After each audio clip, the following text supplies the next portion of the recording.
Hi, we're really excited about the upcoming Layer123 World Congress, which is back for its 10th anniversary year this October, both in person in Amsterdam and virtually. And joining me today for a quick chat and also speaking about this year's participation in the World Congress is Jeff Tantsura, who's Senior Principal Network Architect at Microsoft Azure. Welcome, Jeff. Hi, great to be here. Thank you for having me over. A pleasure having you, Jeff. So Jeff, as somebody who's been on the pulse of networking for many years, and I know that you've been to quite a few editions of the World Congress in the past, and you're kind of seeing the move away from the concept of SDN and NFV architectures towards applications. What developments in this space in the last 12 to 18 months do you find most exciting? We are not really moving away, we are building on top. In order to manage infrastructure scale, you still need some programmatical interfaces. You do need software-based architecture to manage the networking. Otherwise, it doesn't work at scale. Also moving towards more distributed architecture. If you look at 5G, it's all about software-based architecture, right? We completely moved from monolithic piece of software managing particular things into more distributed, in many cases, container-based architecture. So I think we are building on top rather than moving away from. Fantastic. Actually, mentioning 5G as well, for the past couple of years, one of the key talking points has been 5G. And with the telecom operators, well, both the telecom operators and the hyperscalers moving from a more kind of horizontal to vertical growth strategy. How do you see the relationship between the telcos and the cloud providers developing? Is it more of a competitive landscape, or do you see more of a cooperation going forward? I think we'll see more and more cooperation because there's physical part. Obviously, you need to provide more fiber infrastructure. You need to provide base stations that actually support.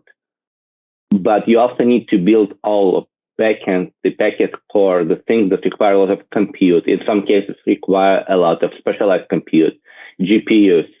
And this is where hyperscalers are very good at. We know how to build stuff quickly and at scale. And traditionally, it would take telcos years, if not decennias, to rebuild their data center because of depreciation cycles. And they're slow because they require 5 nines. When you build telco-grade solutions, you need to build it well.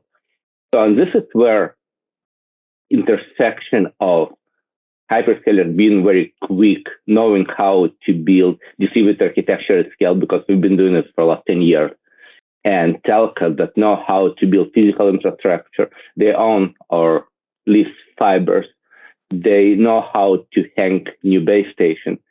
So building together end-to-end scheme of things here is much more cohesive, I would say. So we're not really competing because, again, public cloud don't really own physical infrastructure out there, right? So you need someone to build compute and processing. You need someone to hang base station and provide backhaul. In our case, it's more xHaul now with edge computing and everything else.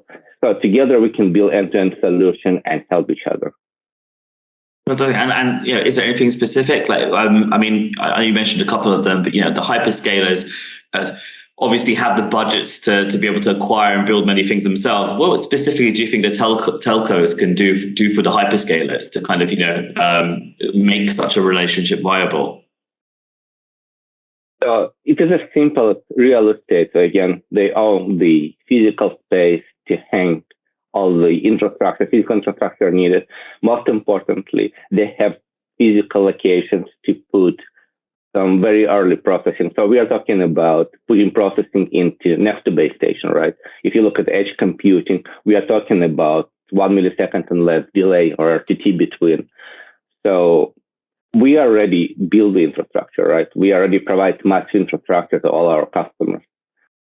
Telcos allow us to put our infrastructure out there in the field. So not only in central data centers we have every few thousand miles, but very, very close to the end users. So them providing physical location and optical fiber infrastructure, hyperscalers having platforms to put in place and provide common APIs. So if you look at how you can provide services to your customers on top of common solutions, usually it's same set of APIs you would use to build a solution in our own data center or the edge, right? So developers are benefiting, their customers are benefiting, and everybody benefits from much better quality of experience because much closer, much faster, and processing is in near real time. Great.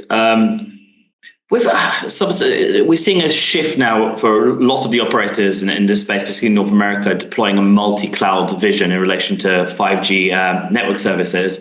They're blending various resource capabilities with a few cloud providers into their 5G network infrastructures. How do you see this affecting the hyperscalers? Are we moving towards the cloud providers rolling out multiple services, leveraging their own strengths, and kind of tailoring these towards the operator's specific needs?